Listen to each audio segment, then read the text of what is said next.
आज काय केलं?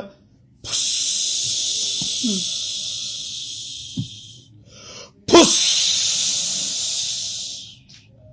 परिवहन खातं म्हणून पंक्चर झालं.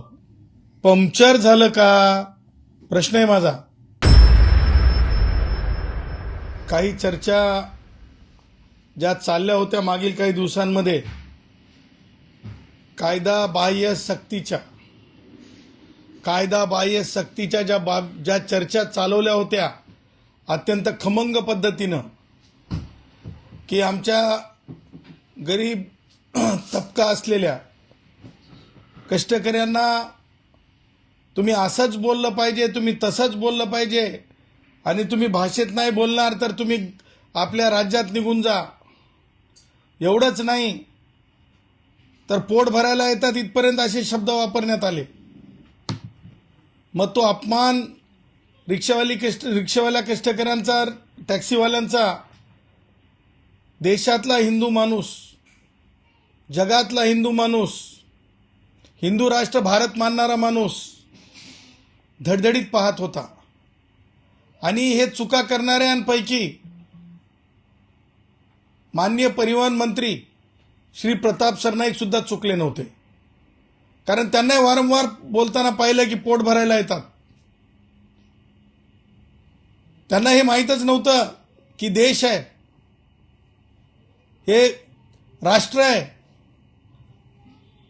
फर्स्ट नेशन, प्रथम देश, ही संकल्पना प्रत्येकाच्या मनामध्ये आहे, प्रत्येकाच्या ध्यानामध्ये, कायद्यामध्ये, भारतीय संविधानामध्ये.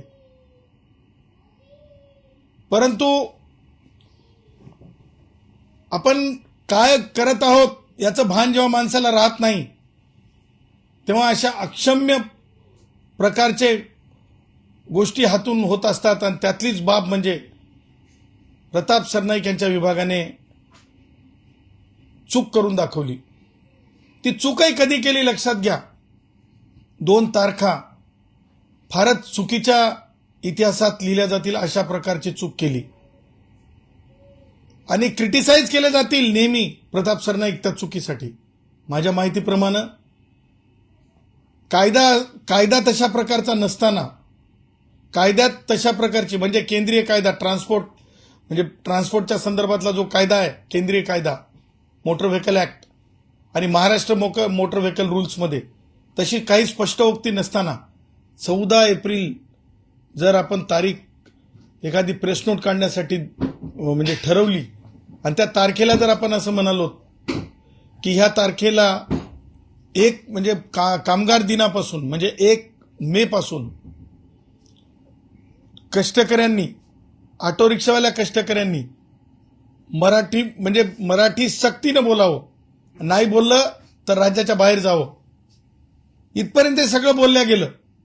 तशा प्रकारची म्हणजे मी तर म्हणतो तशा प्रकारचे दिवसच का निवडण्यात आले हे सुद्धा म्हणजे समजण्याबाहेरच्या गोष्टी आहेत.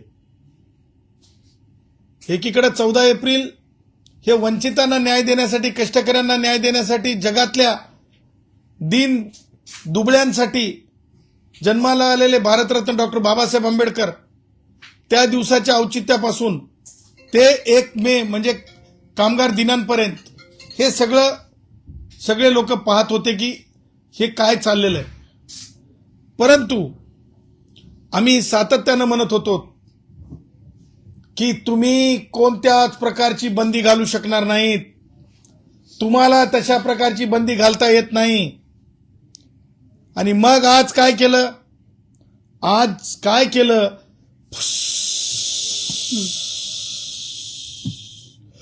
फुस. परिवहन खातं म्हणून पंक्चर झालं. पंक्चर झालं का? प्रश्न आहे माझा. तुमच्या अपप्रवृत्त असंविधानिक मी विचार म्हणेल, या विचारामुळं राज ठाकरे सारख्या माणसानं बघा राज ठाकरे सारख्या माणसांनी काय केलंय आज. Pratap Sarnaik, you are responsible. Raj ठाकरेंनी एखाद्या मग कोणी व्यक्ती असो ज्या प्रकारे संजीव निरुपमांच्या गाडीवर जे काही हल्ला झाला किंवा काही त्रास झाला त्यांना त्रास करणाऱ्या लोकांना बोलून सत्कार केला, ही संस्कृती आहे का? हे करण्यासाठीचा प्रताप सरनाईक तुमचा निर्णय होता का? हे पाहण्यासाठीचा निर्णय होता का? तुमचं स्टेटमेंट आहे का या गोष्टीवर? तुमचं ह्या गोष्टीवर स्टेटमेंट नाही. मी राज ठाकरेची निंदा करतो, निषेध करतो. प्रताप सरनाईकांनी सुद्धा निषेध आणि निंदा करणं आवश्यक होती. माननीय संजीव निरुपम शिवसेनेचे नाहीत का? त्यांना हल्ला करणाऱ्यांचा जर सत्कार होत असेल तर प्रताप सरनाईकांची जिम्मेदारी काय? हल्ला कुणाच्या कृतीमुळे झाला, कोणाच्या कार्यप्रणालीमुळे झाला? कारण मीमांसा केली तर रूट कोण है, रूट कॉज कोण है, जड़ कौन है इस बात की?